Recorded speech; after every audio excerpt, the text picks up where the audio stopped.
Hi, welcome to another episode of the Hot Ball with me, Eamon Fennell, courtesy of AIG and Dublin GAA. On this episode, we're going to talk to Dublin ladies veteran Lindsay Davey about her 15-year career in the Dublin jersey, her career in professional as working with the Dublin Fire Brigade during the coronavirus, and her look forward to the championship now as the draw has been made. Hope you enjoy it. Lindsay, welcome to this episode of the Hot Ball with AIG and Dublin GAA. It's great to see you smiling after just being out in the rain doing a heavy pitch session. Great. Well, I don't know if I'd call it a heavy pitch session now. We were back on Monday night, but of course I was working. So it's kind of my first night back with the girls, and obviously the lovely Irish weather was lashed the whole way through, but you know, it was just so nice to kind of get back, seeing everyone's faces, and just getting back training with a group of people again has been lovely, because obviously during the lockdown we've been doing so much training just individually. Like, I have so much respect for like individual athletes, you know, like the runners, boxers and stuff, how they find the motivation to keep going. Like, you really take it for granted when you're outside of a team sport. And how much easier it is to motivate yourself to go training with a group. Like, so definitely missed that side of it, but yeah, it was just lovely to kind of get back and see everyone's faces and just have the crack, I suppose. Yeah, I remember I started training with Deirdre O'Rourke and Elise McSweeney, and the discipline that they have as like individual athletes, it's crazy to think just how focused they are. I suppose I've been lucky in some ways that I've been injured as much as I have, that I've been able to do so much training on my own that I hasn't bothered too much. But like, what were you doing? Were you doing your own program just to kind of mix things up, or were you just kind of saying, right, here's the time, press pause, get all the old injuries fixed, reset, and come back in? Or was it just, we have a program, stick to the program? Yeah, like Ken was kind of very good as we were kind of given a program to do, just in terms of mobility, and then a lot of just kind of fitness and running sessions, and then as well kind of my own individual stuff. Like, you're kind of just given a free role as well to kind of just do anything additional that you want. So I was kind of getting out on the bike a good bit, which is kind of nice to kind of mix things up. So obviously with the lockdown, you're kind of restricted in things that you could do, but it was nice to kind of get out on the bike and to go running and stuff. And then we were trying to do our individual kind of gym and strength sessions as well, to kind of keep us ticking over. And then like we did get a kind of a good breakdown as well, because obviously everything was up in the air, and we didn't know if we'd even get a season back. So since we kind of got confirmation that the season was coming back, we were kind of just put back on a little program again, to keep us ticking over as well while we're back with clubs now, thankfully. Yeah, it obviously is great to get back and see everyone and get back to some levels of normality. But did you like any of that training in terms of like getting out on the bike and finally being able to, because you have so much structure in your life, like, you know, you're scheduled with your work hours with the Dublin Fire Brigade, and then you're going into schedules with Dublin GAA, and you're always kind of on this, you know, constant cycle of training, work and training. Was it nice just to do something different? Yeah, like I actually loved this. I loved the side of the lockdown of just kind of just doing my own thing. And it's only kind of when I took a step back that I realised how manic my life has been over the past couple of years with football and work. And it's funny because we've been doing so well with Dublin and reaching the All-Ireland finals, like the off-season is nearly as busy as when the football season, because you're constantly being asked to go to schools, just do different training sessions, presentations, whatever. So it's nearly as manic. For football to kind of been taken out of that completely, and just to be solely focusing on work. And then, you know, after your shift is over, to come home and go, actually, I'm not rushing off to a training session or getting people to cover shifts here and there and paying back shifts, to just work my normal hours and then to go home and then go, you know, I feel like going out for a run or a cycle. And you know, I really did enjoy that side of it. And definitely gave me an insight into what it would be like when I do retire. I won't get into that right now. Yeah, but it was really nice just to have that downtime where you could, because you really just were left to your own devices. Like, you know, there was no going to the group gym sessions, group training sessions, everything that was kind of in your control. And like I said, when you're incorporating 12-hour shifts into training with Dublin, which are 4 or 5 nights a week. Like you're literally just bouncing from one thing to another, like just chasing your tail. And it's funny, it's only when you take a step back and you realise how manic your life is that I've kind of just been enjoying a bit of quiet time now. But I am delighted that it's back as well, because like our last game was against Waterford in the league, and then the plug was pulled and everything. So I have family that play for Waterford, and like my cousin actually plays with them. So that was a kind of a lovely game for me to be able to play against Derbla. And my auntie only opened up the new fish and chip restaurant. So we went to go to that after the game with all the family, which is lovely. But is one of your parents from Waterford? So my nana is. My nana's from Waterford down in Ring, just outside Dungarvan.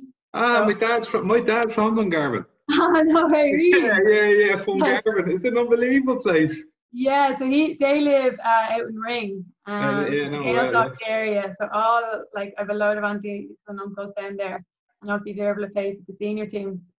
So it was lovely to be able to do that after the game, but to think that could have been your last game with Dublin, it's just mad. But for me, I was going, it actually wouldn't have been the worst way to finish, because all my family were there, and then we met up after the game, which was nice. But I suppose when you've been playing so long, it's definitely not the way you want to finish out your career, like.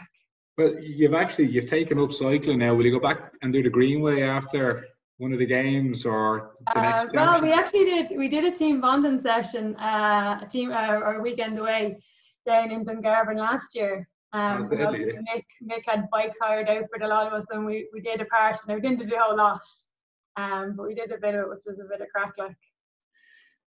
We went down for a training camp before, and I texted all my cousins, like, saying, we're down for a training camp.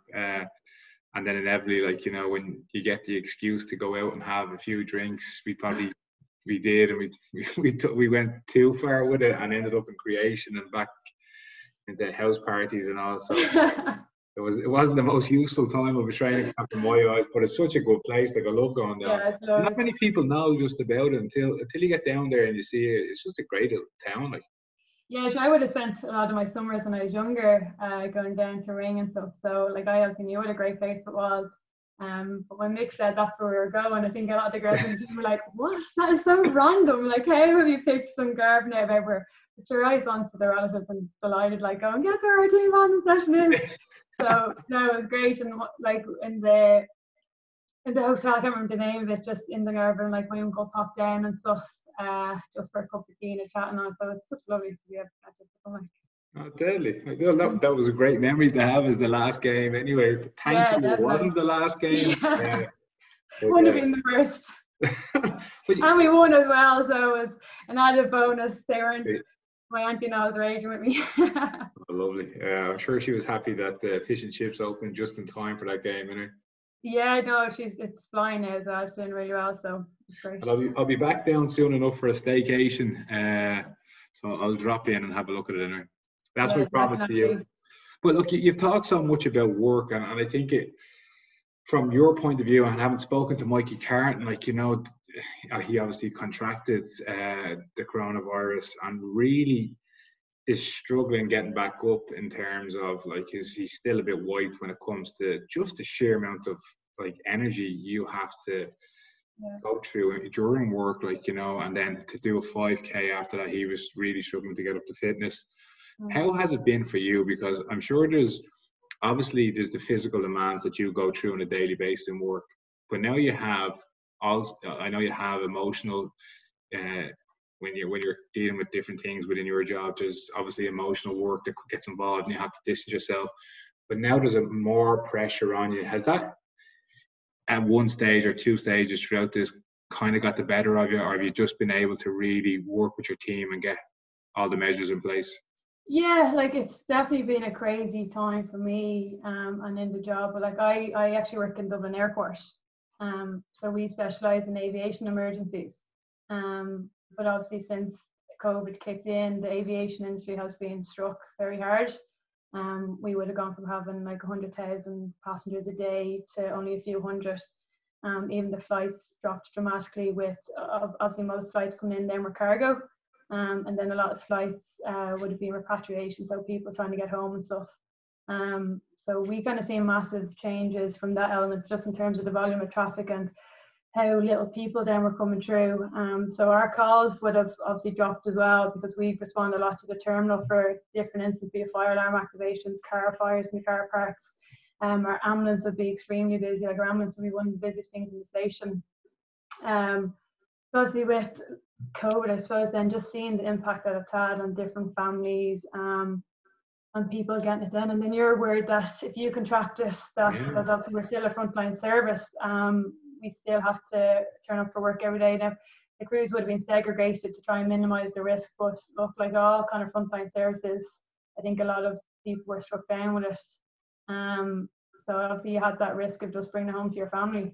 So you would have been trying to isolate yourself as much as you can. But like, you've heard some of the stories, and even like watching the RT investigations when the hospital impacted nurses, like, it just really kind of hits home, like, what some families have to go through, and think that a loved one could have contracted it and passed away, and then that you're not even able to see them. I think that was just a massive insight to how severe things were. And so it's how lucky probably a lot of us have been there for our families not to have contracted it. But I think that's why we just really need to kind of keep it up now with the social distance and everyone playing our part. Like, but work definitely was strange for us over the past couple of months. Like, but I'd imagine it's gonna get slightly stranger now, because as restrictions lift and normality starts to resume in some shape or form, like, you obviously, you talked about this already, just about swapping shifts with people. You can't really do that now, can you? No, and this, so as I was speaking to Clarky as well, because obviously Clarky's involved with the men, and this is definitely one of the issues we're going to have. Like, normally, say if I was working, say at the weekend, say doing 2-day shifts, but my Sunday shift, if I was training, I swapped to a night shift, or even a midweek session if I'm training, I might get someone, and I'm on a night, I might get someone to stay back up their day shift, come in for a few hours, to let me go train, and then I'll come in straight after and finish off the night shift. So there's going to be none of that now. Like, you literally have to stick with your own crew for obviously health and safety reasons, which is understandable. They don't want the crews mixing to minimise the risk. But it's just going to pose a bit more of a challenge now in terms of getting shifts off for training. Now, obviously you have leave there, which you'll be trying to save for championship. But at the moment, but as it turns out, I'm actually meant to be doing my paramedics hopefully in September. Which means I'll be on a 9 to 5 roster. So all going well, and we don't get another surge and championship goes ahead, because obviously that's the risk now. That gets pulled. Hopefully it doesn't. That the paramedics course will actually suit me a lot better, because I'll be on a 9 to 5 Monday to Friday roster for a couple of months, which will tie in nicely with football. So hopefully things will just work out well. You timed out well. Well, I was actually meant to do it last year. But I didn't. We were told that it wasn't going to be going ahead. We wouldn't be getting places with DFB, and then we did last minute. But I booked a holiday away traveling for 3 weeks initially, and then I decided to add a couple of weeks in Australia and went away for over 6 weeks there in November, December. So that was fab. I want to talk to you about that Australia thing, because, like, I was actually there just before the kind of lockdown went on. My wife's sister lives over there, so we were there for 3 weeks, just as wrecking the place, break out around China. But it was such an amazing place. We were only there for 3 weeks, and we started having serious questions about, could we live here? And then you come home and reality kicks in. When you're over there, did you kind of think, I could get used to this? And I haven't seen Macca and Goldie over there as well. Was it something that ever crossed your mind? Like, I suppose I was always growing up, like, I enjoyed my time with Dublin, and I was kind of very focused on trying to achieve, and obviously we were trying to win All Irelands, so that kind of took up my focus in my summers. I did spend a J1 in 2012 away, so that was kind of my time to travel. But I suppose I was a bit of a home bird as well. Like, I always felt Australia was kind of too far away to be going. If something happened, you want to get back. But no, I suppose I was just really enjoying my time with Dublin. And over the past couple of years, like with Mick coming in, he's just done fantastic things. And when Greg took the team over as well, we started getting back into finals. And I suppose you're kind of just always achieving to try and aim for success and, you know, competing in finals. Obviously, we were very unlucky with Greg with losing 3 in a row. So to kind of get over the line then and make the past 3 years, you know, it's just been amazing. I definitely don't think I'd change a thing. Like, oh, brilliant. Yeah, no, like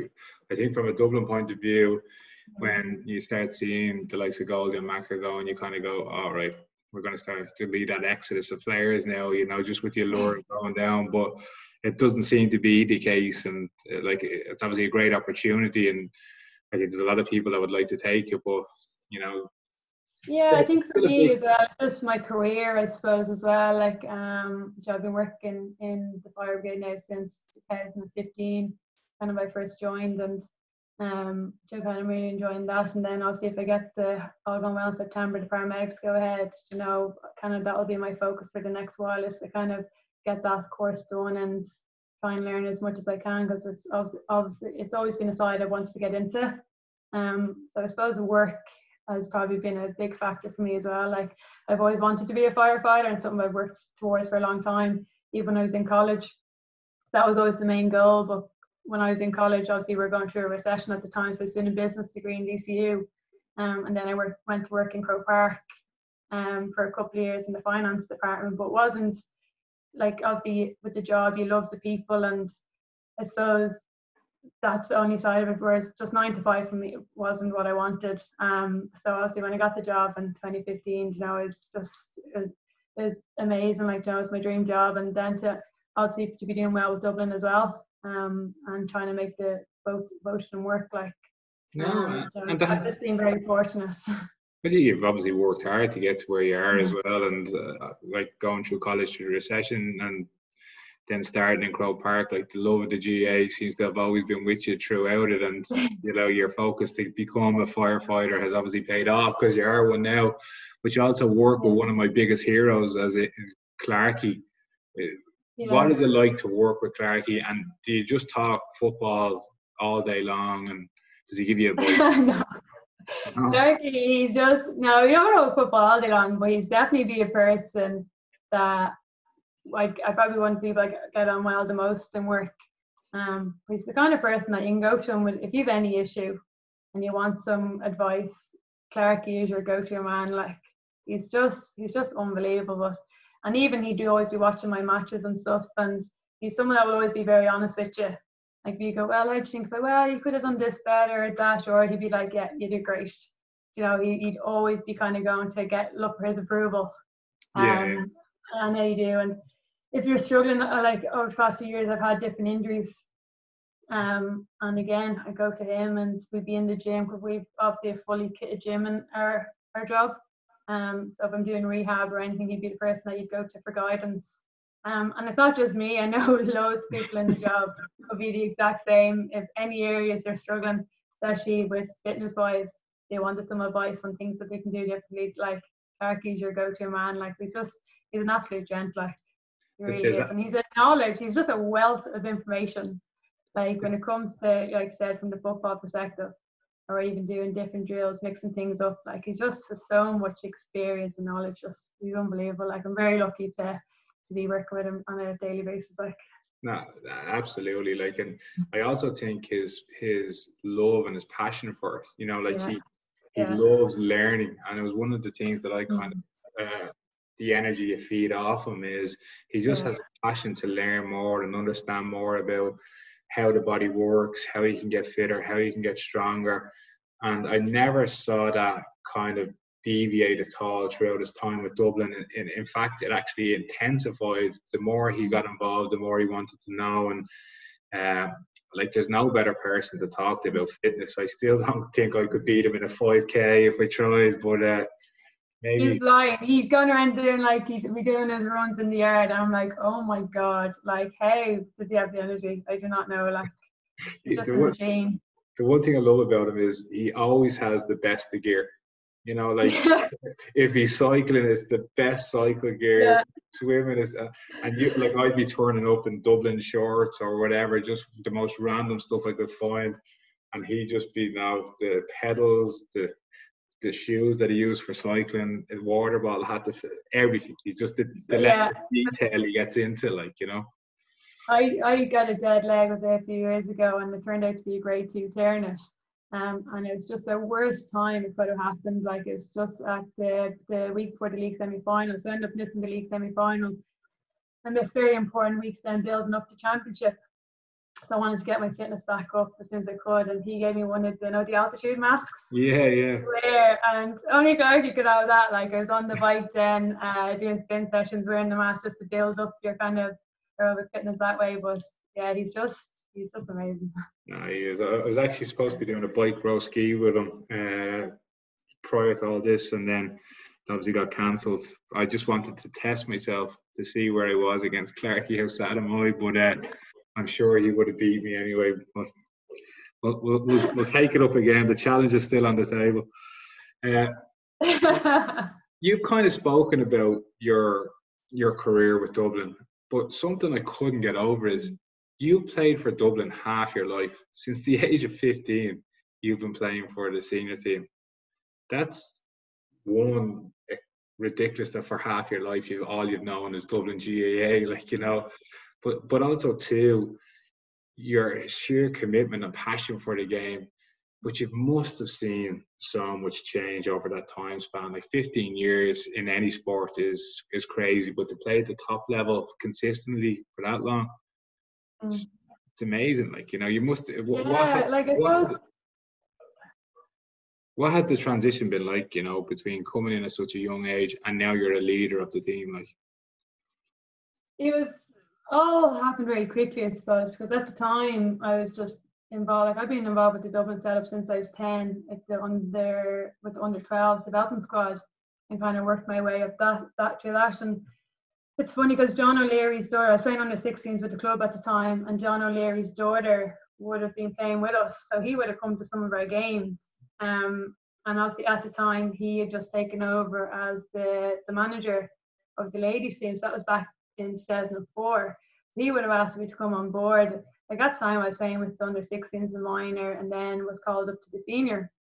So it's just absolutely chaotic. But when I first went in, I was so intimidated by the setup. I was just like, oh my God, I'm only 14 years of age here. Like, I am so out of my depth.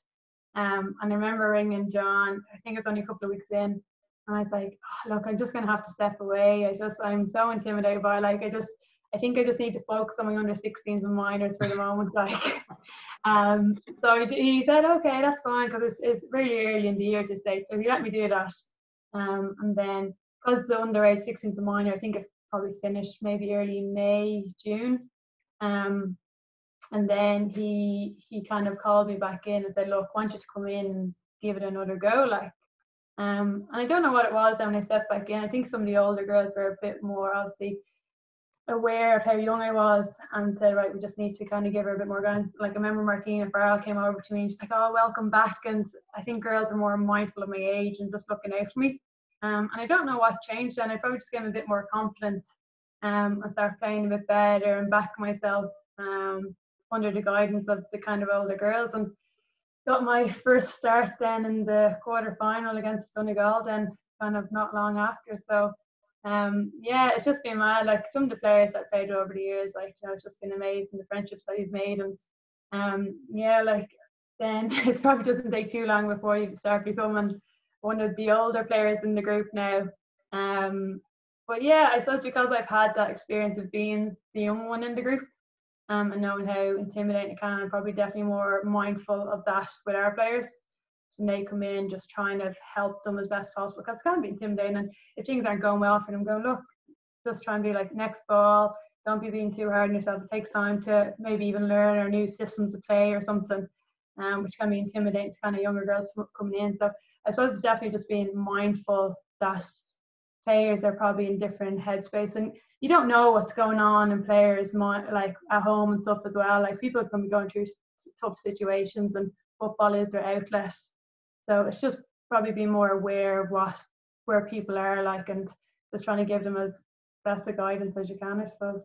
You seem to embrace that role, and like with 15 years experience, you've kind of been fortunate in ways to be around so many amazing people and play with such great players that I've no doubt that you learn from them. But is there any kind of player that you, when you came into the setup, that you really just clung on to and that helped you in regards to your progression into the team? Yeah, like Martina Farrell would have been captain at the time, and she was really great to kind of give me encouragement through. But I suppose the one player that I probably had great battles with was Niamh McAvoy. Man, she's still involved. No, so we got our Niamh McAvoy Junior, but Niamh McAvoy Senior from Parnells. Oh yeah. Like I think for her, like when I started out, I was playing a few games against her, and she's absolutely roasted me. Like I was just like, oh my god, this is a mad woman. Like if anyone that knows Macker just knows how crazy she is, but she's just a diehard, plays with her heart in her sleeve and gives it her all. So for me, I would be marking her a lot, and I would have just we would have had great battles then. But obviously, the more confident I became in myself, I was kind of taking her on more, and we just used to have great head-to-head battles. Like, and she probably definitely pushed me to improve myself. And then, so she's probably definitely one of the players that I remember just having great battles with and definitely pushed me. But all the girls were definitely so mindful of me. Like, even like Elaine Kelly now is, I've gone from playing alongside her, and now she's involved in our senior setup. Like, but Niamh was involved as well, though. That's what I was saying. That's what I was. Yeah, there's been so many girls that have come back over the years. Now Solo's involved now. Niamh came in with Greg, like. Yeah. So I think definitely when you're a player as well, and then you come into the management side, it's probably a great advantage to have, because as well what players are going through, and then how to best guide them as well. Like, because you've been in their shoes, you know exactly if something isn't going well for them. Well, I've been here, I know how best to guide them. So I think even having the likes of that with past players come into as part of the management team has just been brilliant. Yeah, and like even someone like I've interviewed him as part of this series with Paul Casey, like to have Casey involved, and like we were speaking off air about just how good he is, and like you'll know more than most now. Any manager that you ever talk to, or any coach, and Clark will testify to this, just how good he is to have around the team in terms of like being such a sounding board to bounce ideas off, but also to kind of build a bit of calmness and steadiness to the ship as well, because it can become a bit manic at times, and the hype can come in, especially when you have more kind of obligations to press work and all that kind of stuff. It's nice to have a level head like Casey just talk. Has he been a bit of an influence for you as well? Yeah, well, obviously with Paul being in, he'd work a lot with the backs. That kind of be his main area. But yeah, definitely, like, he's just a brilliant person to have on the training pitch. Again, if you're having any issues or things aren't going well, he'd be the first person you'd go to ask for some advice. And like you said, he's just so calm and relaxed all the time, and he's very passionate as well. Like, looking to get the best out of players, especially if we're doing any like blocking drills or defensive drills. Just his passion kind of really shines through, and he's a great person to have involved. But I think that's where Mick has really done well the past couple of years with us. He's been a great manager in terms of the people that he's brought in different areas. Like, he's really brought a level of professionalism to it, and just striding to get the best that he can for the team. Well, that's actually something I want to talk to you about right now, is because the one thing, like when I got dropped from Dublin, the first person I rang to kind of get my skill up was Mick. I rang him and just said, look, Mick, I've kind of become too big, and it was part of what I was asked to do, but I need to become more mobile now, and I need to get better at, like, working off both feet, multi-directional work. And he literally went into a field with me, and the two of us just worked together. We did a load of drills. Now, sadly, it didn't work in terms of getting back on the field, but like, that's not down to Mick. It was just, when I rang him up, he was my minor manager with Dublin.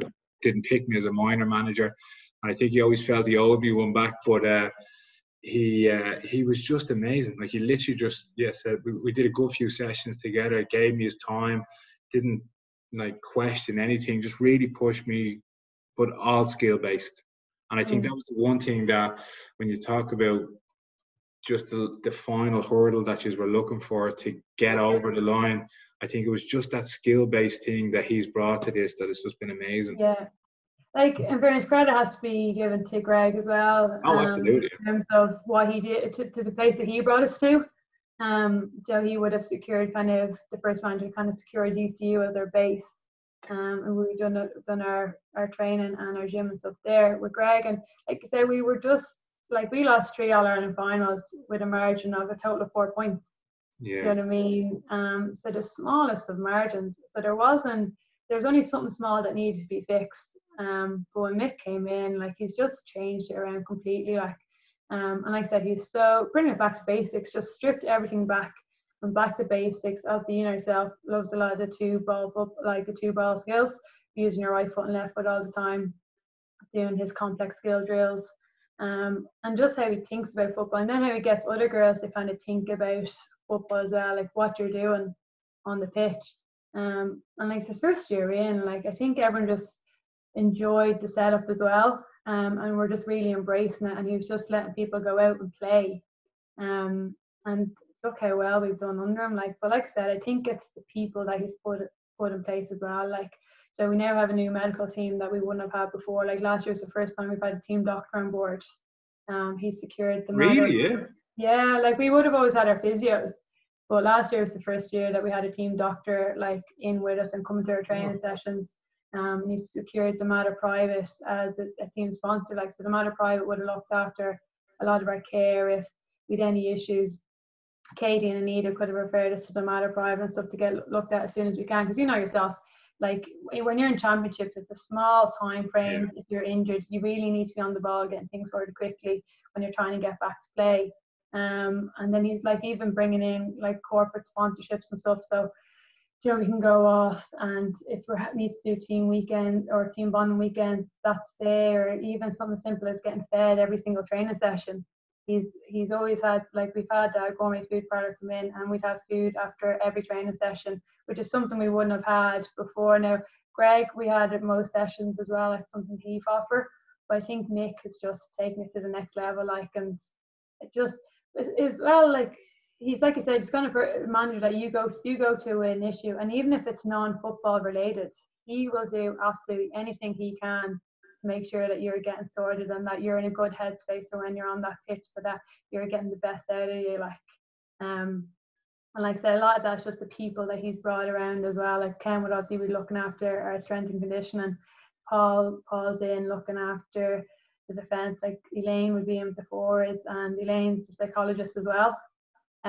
So she could be chatting to girls about different issues and stuff as well. So it's just such a big, like, even our stats team, like, you know, there's so many different elements that he's after bringing in and just raising the bar for us, that I think everyone's just really enjoying the setup so much. Like, that's kind of stuff you'd nearly take for granted with some other teams. The fact that you didn't have a team doctor, like, from a recovery point of view, to have good proper food available after training and after matches, like, that's literally just after coming in. Well, not like the food stuff, but to the level it has is just literally the last year or so, really. Yeah. Well, no, the food probably would be a lot the last couple of years, even when Greg was in, but it's something that we get it now. Like, you know, with Greg, it might have been we wouldn't have got every single session. Whereas with Nick now, it's in, like, where you're getting your proper nutrition after every training session, because, you know, you've only a short time frame to maximise that nutrition after training. And if some girls have a really long journey home, you know what I mean, he just wants to make sure that everyone's kind of been looked after, and especially if people are coming straight from work and stuff. Oh, you need to have that. Like, that, to me, that's kind of basics. When you don't have the right measures in place in terms of recovery, you can't give everything for the session that you're preparing for then the next time. So, you know, it's great to hear that he's, like, and I know Greg has done a lot of amazing work of getting the stepping stones in place to build. Like, it's, in my opinion, it's very similar to what Pat did, to where Jim brought it to as well. Like, you know, but like you mentioned, corporate brands and having big brands like AIG involved has also meant in some ways that you have just pulled ahead of the pack in Leinster and it's not competitive as it once was. But like when you were 15, when you were playing that, I'm sure it's totally different. But like, do you think the gap now has like just gone that bit further in terms of all the brands, the professionalism, the elitism that you have around you that the other counties in Leinster wouldn't have? Possibly, like I know, like geez, if you look back to 2004, we would never have had food after training, and even our pitches were never secure. You could be training all over Dublin, you wouldn't have a secure location. Strength and conditioning wouldn't have been as much of a focus as it is now, and Leinster was definitely very competitive back then. We would have had a lot more games, but as the years have gone on, a lot of those teams, and I don't know, is it funding that's the issue? Because in fairness, we've fought for everything that we've got, but I think we're very lucky with the quality of players that we have as well. Mick is just making sure that we have the right resources to look after ourselves as well in terms of nutrition, strength and medical. But a lot of those teams have dropped down to intermediate, and Westmeath in the past couple of years have probably been our biggest rivals in Leinster. And now they're gone down to intermediate as well. Like, so this year we were facing being the only team in Leinster, so we wouldn't have had a Leinster championship. We would have just been straight into the All-Ireland phases, which could have had a massive impact on us going in. We don't know now because obviously the format has changed with the COVID. So everyone's kind of on a level playing field now, whereas the other provinces are very competitive and would have had those extra couple of games. We would have been playing catch up. Now I'm sure Mick, being the man and the manager that he is, would have made sure he had it managed well and had us in the right condition going into those games. But it definitely would have been a challenge. Oh, absolutely, not having any games in Leinster to go straight into an All-Ireland phase. But yeah, it is something that Leinster really do need, is to get those teams back up senior and to make it more competitive. But for us, I suppose, we've had massive rivalry with Cork, and Cork have been the standard bearers for many years, and that's who we've been chasing. We've been in many finals with them over the years, and they're just a phenomenal outfit. And I don't even know if their achievements, if they've got the recognition that they've deserved for what they did over that period. But they really raised the bar for ladies football, and for us, that's who we were trying to chase the whole time. And I suppose now we're trying to set the standard, and teams are chasing us, but there is some competition within the scene, like, with Galway coming up, Mayo, Cork are always going to be a massive battle. There's so much competition within that senior championship. Like, do you kind of see it going though the way Galway hurling went in Connacht and moving to Leinster? Like, could you see yourself no longer playing Leinster? I know this is probably down the line kind of stuff, but could you see yourself playing in a Munster Championship or in? Possibly, and that's definitely a conversation that we would have had towards the end of last year, going, what are they going to do? Are they going to attempt to try and move us into a different province like Galway did, or are they just not going to have a championship in Leinster? And unfortunately, that's the option they picked for. But for us, I know we definitely wouldn't have minded being moved to a different province to get some of those games before the All-Ireland phase. But look, I suppose down the line we just have to wait and see what happens. But I really do hope for Leinster that we do get the teams back up and make Leinster competitive again, because it is a really important aspect of the championship, is to have your Leinster battle and your Leinster rivalries. No, absolutely. And like you kind of play football to play games, so like exactly. At the end of the day you just want to play games, and it's fortunate that you haven't got that. But speaking of games, you have two big ones coming up anyway. The draws, now that we've been talking about Waterford now, it's kind of for you, like, Donegal and Waterford. Yeah, two really, really tough games. Like, I think I feel like we've probably got one of the toughest groups, which, look, it's something that we're definitely going to relish. I just really hope, though, that we make it to that phase. Yeah. A bit of concern I have in the background that cases spike again, and I really hope that we don't get to the stage where championship gets pulled. But it's going to be very interesting as well, being a winter championship. Like, we've seen our All-Ireland final last year with the weather not being great, and now Pro Park is a very difficult pitch to play when it's wet, and then when a team is very defensive against it. Look, we all seen how tough that day was, so there definitely will be interesting. But Donegal, look, and Waterford, they're two really, really tough teams, and Waterford are going really well. I think we're kind of lucky enough to get the win against them in the league, and I think Donegal bet us.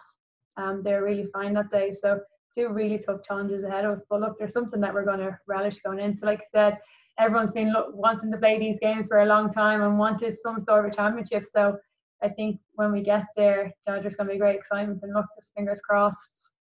It's nice to have that link with Waterford again, though. Like, I didn't know that. Yeah.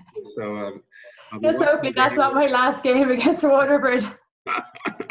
No, it is. Unfortunately, I never got to play against Waterford, but it was if I had the chance, I would have loved it because of that connection. So I'm sure it means a lot to you and family as well. Yeah, and there's always great rivalry then between my nana and her sisters and stuff. There's obviously a lot of banter going back and forth, and I think the only sad part is like because you're playing against your cousin, there's going to be someone that's going to be disappointed at the end of the game, and that's probably the tough element of it.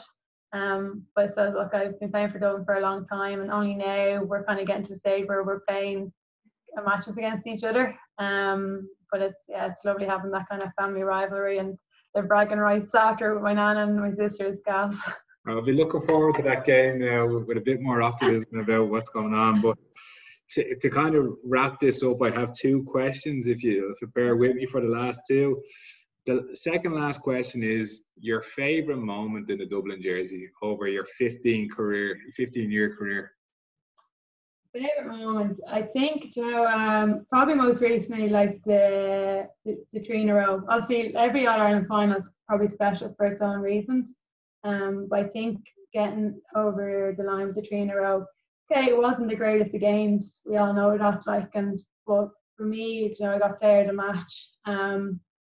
And because we lost the 3 previous All-Ireland finals, then to flip that around and win 3 in a row was just unbelievable. And I suppose for me, my niece was at that game. She's only a couple of months old at the time. So for me, and to be able to walk up the steps to collect the cup, and I have a picture actually in my room hanging up of me, McGrath, and I had Queeve in my arms lifting the cup. So to be able to have that memory with her, now it's something that she's never going to remember, but looking back on the picture, she will.